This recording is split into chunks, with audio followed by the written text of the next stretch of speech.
Assalamualaikum warahmatullahi wabarakatuh. Alhamdulillah wassalatu wassalamu ala rasulillah la haula wala quwata illa billah. Amma ba'du.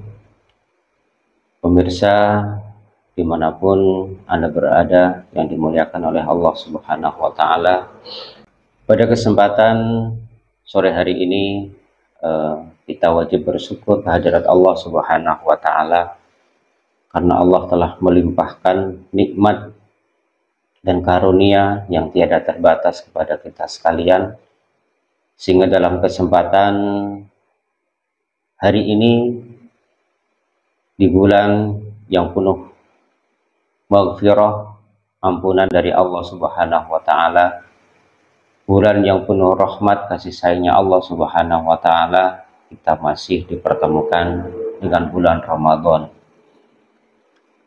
Selawat sering salam mudah-mudahan tetap terlimpahkan kehibaan junjungan kita baginda Nabi Agung Muhammad Sallallahu Alaihi Wasallam. Mudah-mudahan kita senantiasa diakui sebagai umatnya dan termasuk hambanya yang mendapatkan syafaat pertolongannya baik di dunia maupun di akhirat. Amin ya rabbal alamin. Pemirsa yang dirahmati oleh Allah Subhanahu wa ta'ala, di bulan Ramadan ini Allah telah mewajibkan kepada orang-orang yang beriman untuk berpuasa sebagaimana diwajibkan oleh orang-orang terdahulu, yaitu orang-orang Yahudi, orang-orang Nasrani, ataupun yang beragama lain diwajibkan untuk berpuasa. Tentunya kita orang-orang yang beriman ini diwajibkan oleh Allah Subhanahu wa ta'ala untuk berpuasa. Ada sebuah misi dan tujuan dari Allah Subhanahu wa ta'ala, yaitu menjadikan kita orang-orang yang bertakwa kepada Allah Subhanahu wa ta'ala. Tentunya sebelum kita melaksanakan puasa, ada beberapa hal yang perlu sekali untuk kita pelajari. Sebagaimana para ahli, para hukama berkata, tidak sah ibadah seseorang kecuali dengan 4 perkara. Yang pertama adalah al-ilmu qabla al-amal. Belajarlah, mengertilah sebelum kamu berbuat. Yang kedua, an-niyatu indal amal. Berniatlah ketika engkau melakukan suatu pekerjaan ataupun perbuatan. Artinya, niat itulah yang menjadi barometer sah dan tidaknya ibadah kita, tercatat dan tidaknya ibadah kita di mata Allah Subhanahu wa ta'ala, karena husnin niat, karena bagusnya niat. Dan niat itu adalah apa yang terbersit di dalam hati kita. Yang ketiga adalah as-sabru indal amal, sabar, mampu menahan, mampu meredam, bisa melaksanakan ibadah itu dengan khusyuk dan khudu.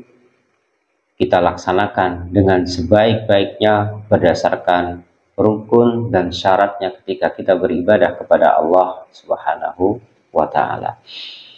Dan yang keempat adalah ikhlas indal amal wa ba'dal amal. Ikhlas, pasrah, dengan sukarela kita melaksanakan ibadah itu. Ketika melaksanakan ibadah, kita rela, kita ridho, dengan suka hati kita melaksanakan ibadah itu dan bisa menjaga keikhlasan, keridhaan ketika kita selesai melaksanakan ibadah. Artinya menjaga keikhlasan itu, menjaga kemurnian ibadah kita itu sampai kita menghadap kepada Allah Subhanahu wa ta'ala. Maka untuk itu marilah kita belajar tentang permasalahan puasa. Tidak serta-merta orang-orang Islam diwajibkan untuk berpuasa, karena puasa Ramadan adalah diwajibkan dengan beberapa ketentuan yang telah digariskan oleh Allah Subhanahu wa ta'ala. Yang pertama, ketika telah cukup bulan Sya'ban 30 hari. Artinya,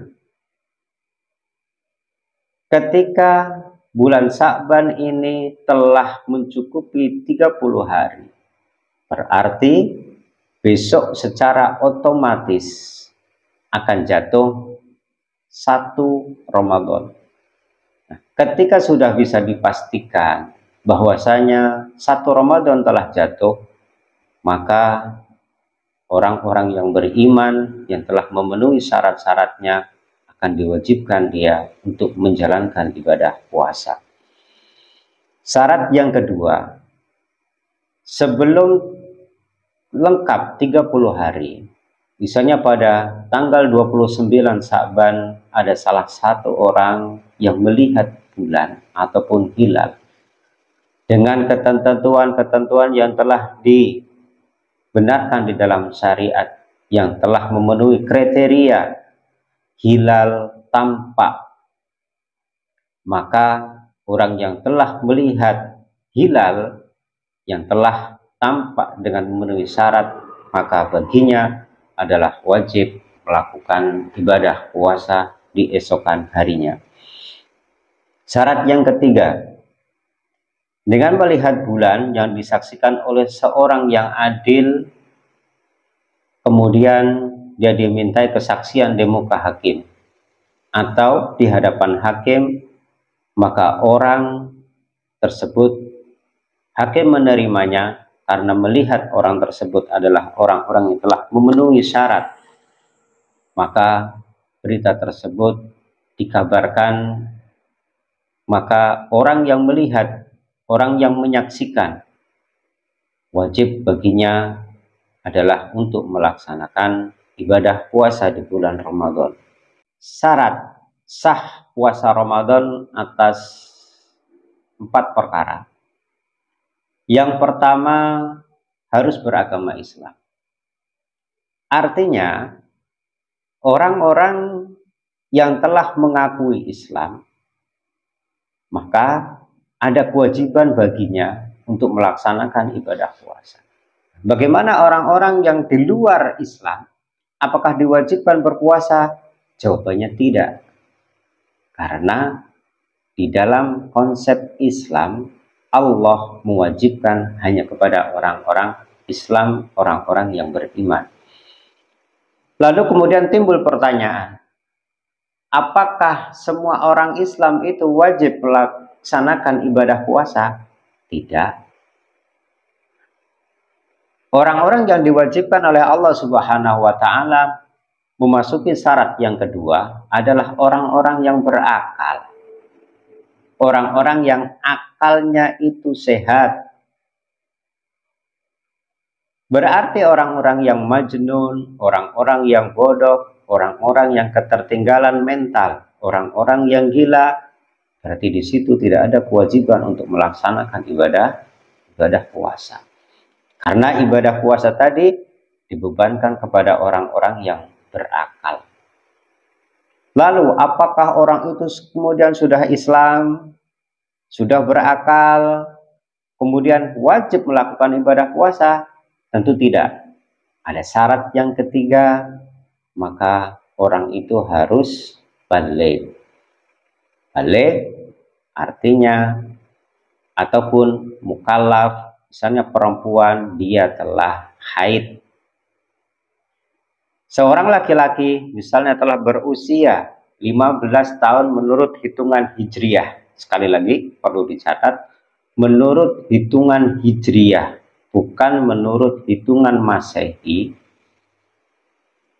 Telah sempurna 15 tahun, baik dia telah mimpi basah ataupun dia belum haid, baik laki-laki ataupun perempuan, maka baginya tetap wajib melaksanakan ibadah puasa.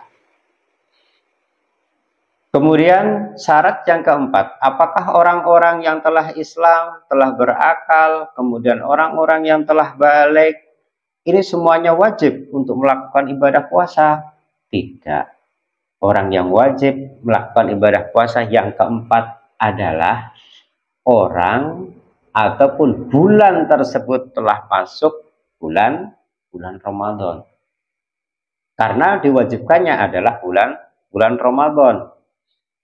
Kalau dia tidak masuk bulan Ramadan, maka tidak ada kewajiban untuk melaksanakan ibadah, kecuali jika dia memiliki nadar. Maka nadar harus dilaksanakan, dan itu pun hukumnya adalah wajib.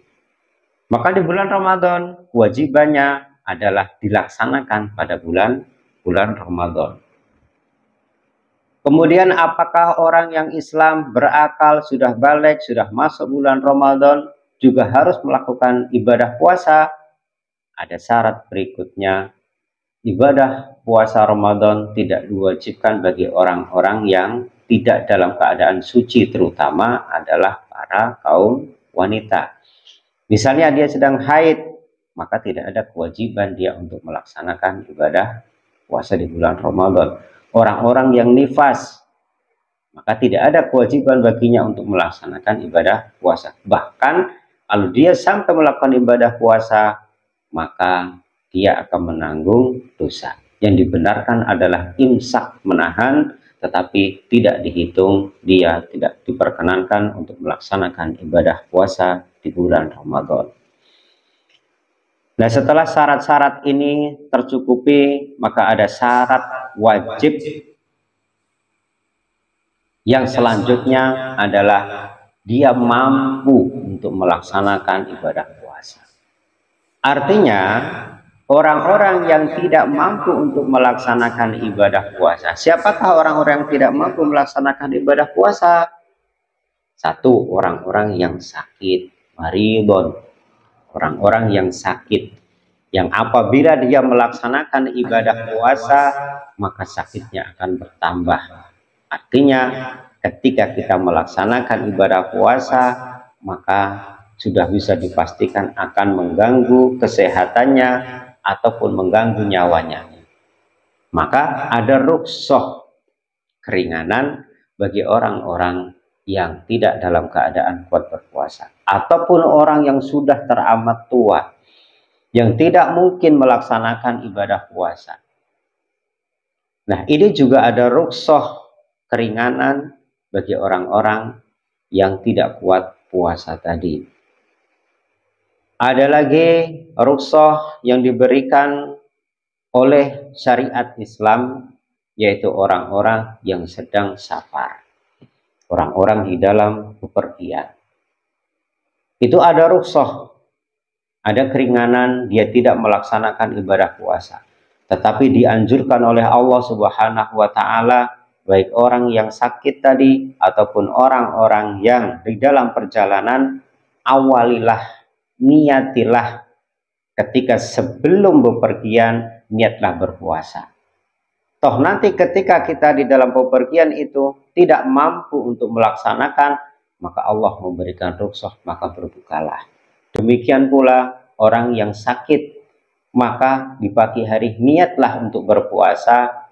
Kemudian di tengah-tengah kita menjalankan ibadah puasa, sakit kita kambuh, perbolehkan kita untuk berbuka puasa. Hadirin yang dimuliakan oleh Allah Subhanahu wa Ta'ala, tentu di dalam kita melaksanakan ibadah puasa pun ada beberapa rukun yang harus kita laksanakan ketika kita hendak menjalankan ibadah puasa. Yang pertama, rukun kita menjalankan ibadah puasa adalah niat pada malam harinya. Yaitu setiap malam di bulan Ramadan kita niat, misalnya Bismillahirrahmanirrahim, nawaitu shauma ghadin an adai fardis syahri Ramadan hadhihi sanati fardhillahi ta'ala. Itu secara lafziyah, tetapi secara batiniah, misalnya kita bersihkan di dalam hati kita, caranya berniat, saya berniat puasa Ramadan fardu, wajib karena Allah Ta'ala, maka itu pun juga diperbolehkan. Apa yang kita bersihkan di dalam hati puasa Ramadan, itu bisa menjadikan catatan niat kita adalah di dalam hati kita sendiri. Yang kedua, rukun ketika kita menjalankan ibadah puasa adalah niat menahan diri dari segala sesuatu yang membatalkan puasa. Mulai dari terbitnya fajar sampai dengan tenggelamnya matahari. Rukun yang ketiga, ketika kita sudah berniat berpuasa, berniat menahan diri, maka yang ketiga adalah kita juga melaksanakan penahanan diri tersebut dari segala sesuatu yang membatalkan puasa. Jangan kita nanti sudah berniat, sudah niat menahan diri, kemudian pada titik prosesnya kita tidak puasa. Nah, maka yang kita dapatkan hanya niatnya saja. Karena apa? Kita tidak jadi berpuasa. Dan itu menurut di sini tidak memenuhi rukun bagi orang-orang yang berpuasa. Maka berniatlah di malam hari ataupun kita berniat ketika kita sahur, kita niat untuk menjalankan ibadah puasa di bulan Ramadan. Bolehkah kita niat jamaah? Diperbolehkan. Misalnya kita niat di awal bulan Ramadan, saya berniat menjalankan ibadah puasa sebulan penuh. Salah satu ulama madhab itu memperbolehkan. Tetapi yang lebih baiknya setiap hari ketika kita hendak menjalankan ibadah puasa, maka niatlah malam hari. Karena Allah akan menghitung apabila kita melaksanakan niat setiap hari, maka Allah mencatatnya sebagai pahala karena husnul niat. Fungsi daripada kita melaksanakan niat jamaah dalam satu bulan adalah sebagai sarana apabila kita lupa niat setiap harinya, maka kita sudah niat satu bulan. Maka jalan terbaiknya bagaimana? Silahkan niat setiap hari dan silahkan kita menjalankan niat jamaah. Saya akan menjalankan ibadah puasa sebulan penuh. Itu adalah sebagaimana yang diperbolehkan di dalam syariat ketika kita berniat menjalankan ibadah puasa. Para hadirin yang dimuliakan oleh Allah Subhanahu wa Ta'ala, selanjutnya ada beberapa hal yang perlu juga untuk kita kaji. Ketika kita menjalankan puasa, apa saja sih yang dilarang oleh Allah Subhanahu wa Ta'ala untuk kita lakukan? Atau di dalam kalimat bahasa yang mudahnya kita pahami, apa-apa perkara yang membatalkan puasa. Yang pertama, perkara-perkara yang membatalkan puasa adalah ketika seorang wanita itu haid ataupun datangnya nifas, melahirkan. Maka secara otomatis orang yang di pagi hari, di siang hari, ataupun di sore hari, bahkan 2 menit, 1 menit sebelum tibanya waktu maghrib berbuka puasa, orang tersebut haid ataupun nifas melahirkan, maka secara otomatis puasanya menjadi batal. Yang kedua adalah orang yang makan dan minum serta berhubungan suami istri secara sengaja. Makan, minum secara sengaja itu sudah positif membatalkan puasa, kecuali bagi orang-orang yang lupa. Maka di dalam syariat Islam dikatakan ada 2 hal yang tidak membatalkan ibadah yang dilakukan. Yang pertama adalah tidur, yang kedua adalah lupa. Dan ada kaul yang lain mengatakan karena dipaksa. Maka bagi orang-orang yang lupa, tidak akan membatalkan puasa. Begitu dia ingat, maka segera berhentilah, jangan diteruskan.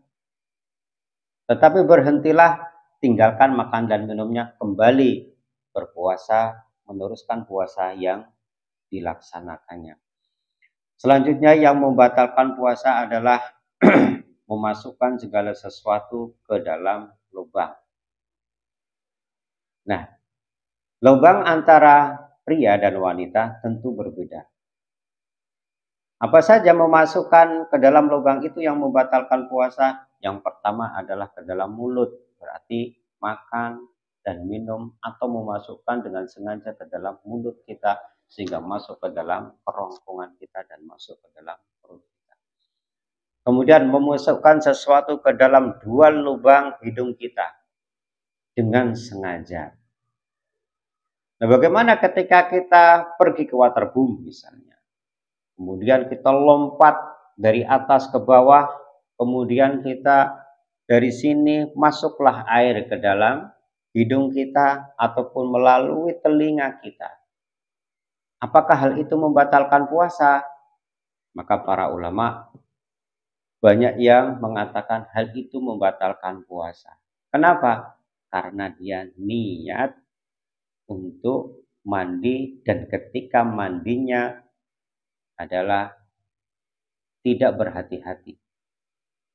Maka kehati-hatian ketika kita mandi, kehati-hatian kita masuk ke dalam air sehingga masuk ke dalam mulut kita, hidung kita, telinga kita, bahkan melalui dubur kita. Misalnya kita begitu masuk ke kolam, kemudian kita kentut ataupun berak, maka di situ katupnya terbuka, maka air ini akan masuk ke dalam perut kita melalui lubang yang terbuka tadi dari dubur kita. Hal itulah yang akan membatalkan puasa kita.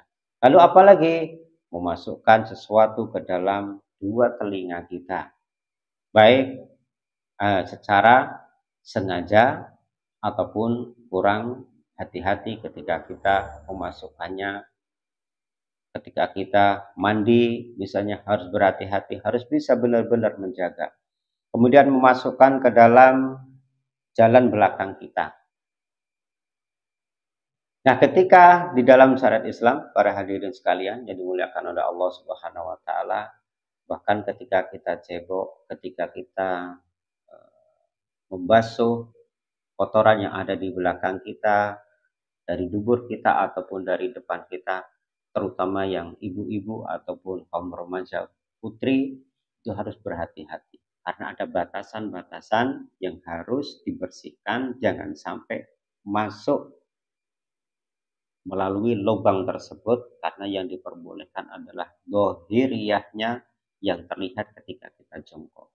Nah, ketika kita melebihi sesuatu yang terlihat ketika kita jongkok, masuk ke dalamnya dengan sengaja, maka hal tersebut akan membatalkan puasa kita. Dan terakhir, dari sesuatu yang membatalkan puasa adalah memasukkan sesuatu. Nah, misalnya di dalam tadi ada tidak boleh berhubungan antara suami dan istri. Berarti ada yang masuk, ada yang dimasukkan. Nah, perkara yang masuk bahkan ketika menempel pun tidak masuk-masuk hanya sedikit di ujungnya, maka hal tersebut akan membatalkan puasa kita. Makanya Allah memberikan penjelasan, baginda Rasulullah dan syariat Islam memberikan penjelasan menahan diri dari segala sesuatu yang membatalkan puasa. Kalimat menahan diri inilah yang perlu untuk kita kaji secara dalam, menahan syahwat kita, menahan keinginan kita, agar apa?